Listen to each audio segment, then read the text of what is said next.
How's it going? Welcome to the channel. So today we're taking a look at the Amyet EB26, very budget-friendly e-bike.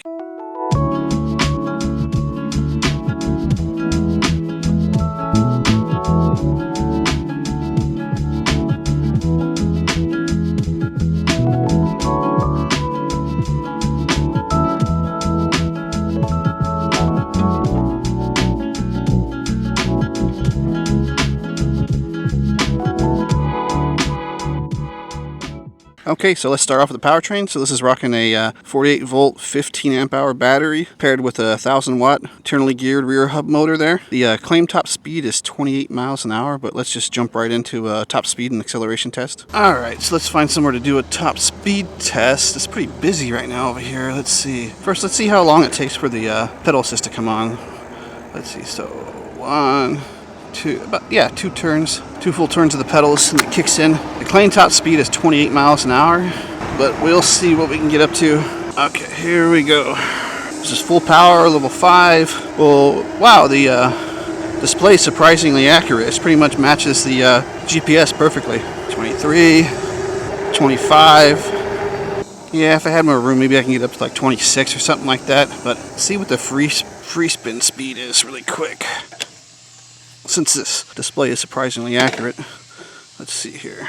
It's showing 33, 34 miles an hour. So I weigh 275 pounds, so if you take that in consideration with the top speed, you know, if you're lighter, you might be able to get up to 30 miles an hour or so. Since we're talking about power and stuff like that, we can talk about range really quick. It has a 48 volt, 15 amp hour battery. I'll put the watt hours right up here on the screen.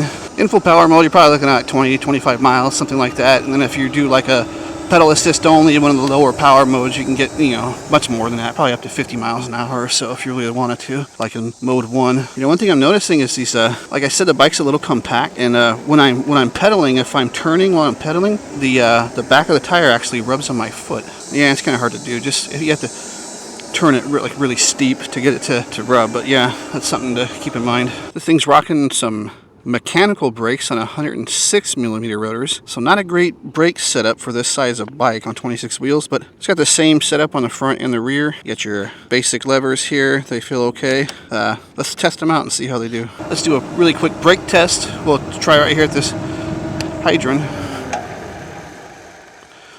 You know, I was going about 20 miles an hour or so, but it did stop pretty quick. It didn't lock up the rear wheel or the front wheel or anything like that, so they don't have enough of bite to really lock up the tires, but I did stop pretty quick. You know, I would, you know, for the price point, I don't know. If you're going to use mechanical brakes, I think you should maybe go with 180 millimeter rotors instead of 160.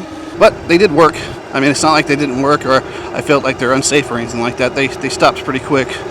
That close to top speed for me, so I'm not actually too worried about it. So this is a hardtail, but it does have adjustable forks in the front here. You can lock them out. And 26-inch wheels with 4-inch fat tires on them. Let's do a quick little off-road test and see how she does. All right, well, let's see how it does, just like in a mild off-road kind of situation. Yeah, you can kind of feel the lack of torque in the bike. It does slow down quite a bit just on grass, but it is eating up these bumps just fine. Yeah, these big tires and the front suspension, you know, they're more insufficient and stuff like this. So if you're going to find a nice like picnic spot or something like that, or even doing like some mild like dirt trails on a flat sort of terrain, yeah, it'll be just fine for stuff like that. I wouldn't recommend hilly areas because it just does not have enough torque to hit steep hills at all. But yeah, I mean, you kind of get what you pay for. I mean, it's not a bad bike. It is a budget bike for sure, though. So you can see the bike seat does come up pretty high, but it does feel like a little bit compact when you're riding it as far as like the seat to the handlebars. I think this bike's probably going to be good for anyone 5'2" to 6'2", something like that.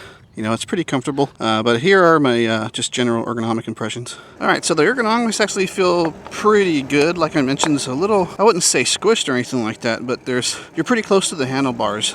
So it's not going to be all that great for someone who's really tall, but the front forks do absorb the bumps pretty well. It is a hardtail, but it has these big 26 by 4-inch tires on there, so they do a good job of absorbing a lot of the bumps too. It's actually pretty comfortable to ride. Since you can raise that seat up as much as you want, you know, the pedaling does actually feel pretty good on it. Yeah, it's pretty comfortable to pedal, no problem. The seat is a little hard for my taste. I'm a heavier guy, so I need more cushion in my seat, so I'd probably go with an aftermarket seat personally, but you know, If you're not as heavy as me, it might be just fine for you.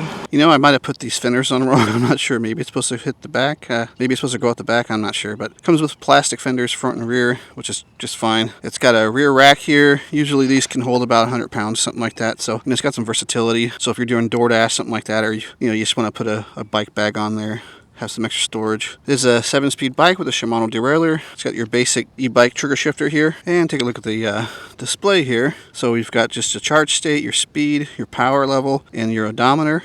Here you got your power button, your mode switch up and down for your power levels. You have your light switch and a horn.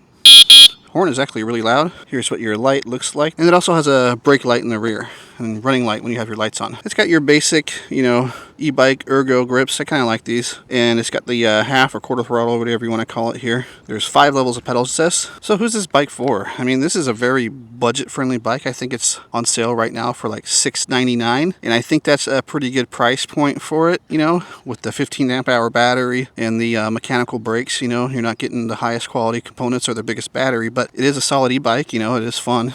And if you're looking for a budget e-bike that you can pick up and just jump on and have some fun with, this might be for you. There's going to be a link and a discount code in the description. Thanks for watching to the end. I really appreciate it. And I'll see you in the next one. Bye.